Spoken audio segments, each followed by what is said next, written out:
John. We got a telegram from some lady friend of yours, a Bonnie something or other. Something you ain't telling me? Bonnie McFarlane. She's a friend. Mm. Saved my life when I went after Bill and nearly got myself killed again. Oh, and now you two's in the habit of sending each other letters. How very nice.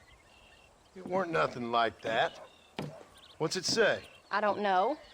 I can't... Well, you know I can't read. Give it here. You read that thing out loud? I ain't hiding nothing. Dear Mr. Marston, stop.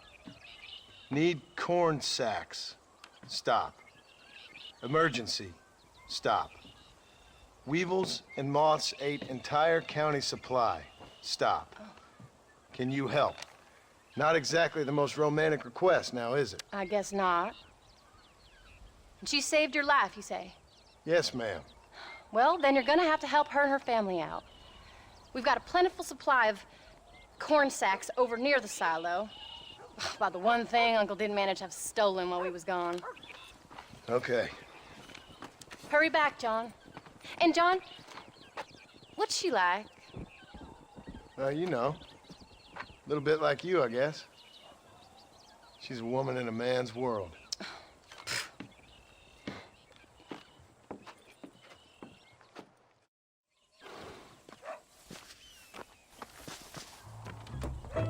John, wait! Maybe I should meet this McFarlane woman. Well, come on, man. Let's get going.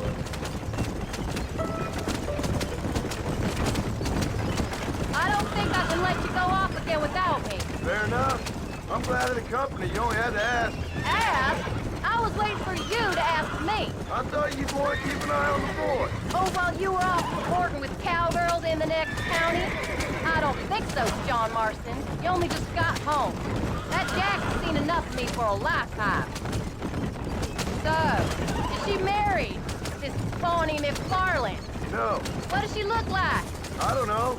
Pretty normal, I suppose. Normal? What? Normal like me? No. Normal as in 2 eyes, mouth, nose, that kind of normal. Besides, ain't no woman fine as you. A little flattery. Now we're finally getting somewhere. You came. Thank you so much. We lost the entire harvest. Miss McFarlane, I'd like you to meet my wife, Abigail.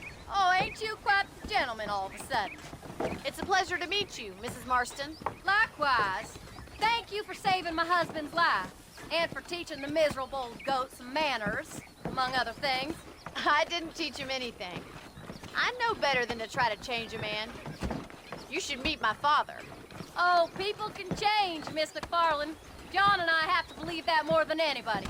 This is a decent first harvest for you, John. You should be proud.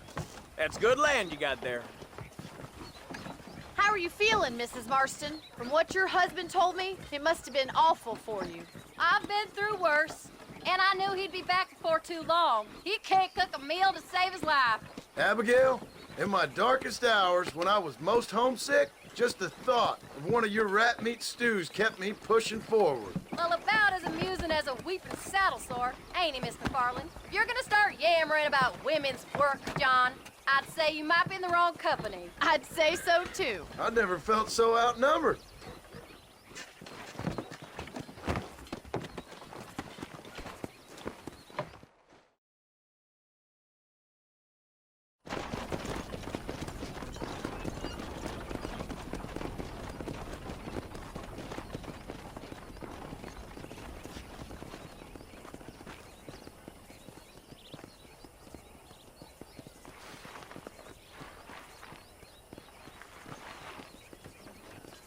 Ma'am?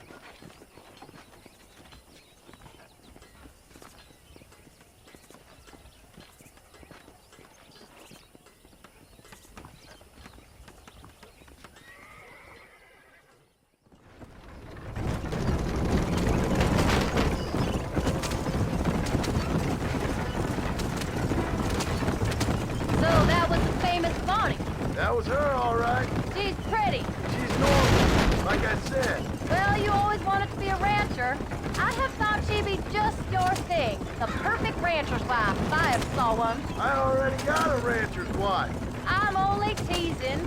I like her, and I'm glad she saved your life. Most of the time, anyways. The McFarlands are good people. She did blush redder than a shepherd's sunset when she saw you, though. I have that effect on women.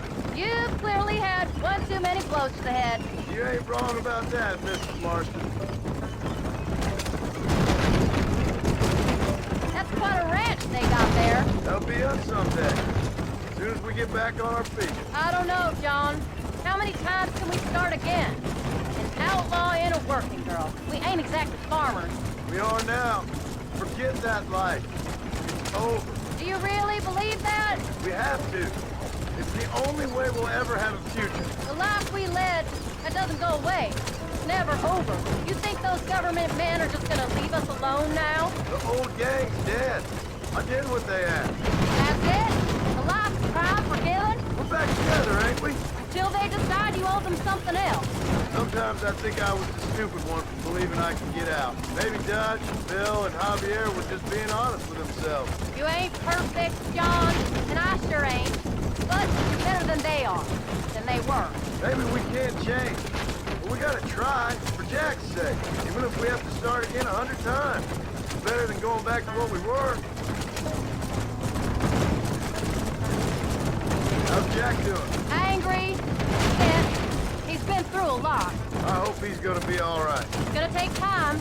For a while, his world was safe. Normal, even. Then it got turned upside down again. You ain't saying much about it. I've tried to talk to him, but how do you explain any of this? What do you say when he asks about Uncle Bill and Uncle Dutch? They were family when he was a little boy. He hides away in those books of his. Wouldn't you? It ain't like the real world's done him many favors. He's just been kidnapped. He grew up with the gang. That's no life for a boy. We did our best to protect him. Come on, John. He saw things no boy could see. Well, now we got a chance to make it right.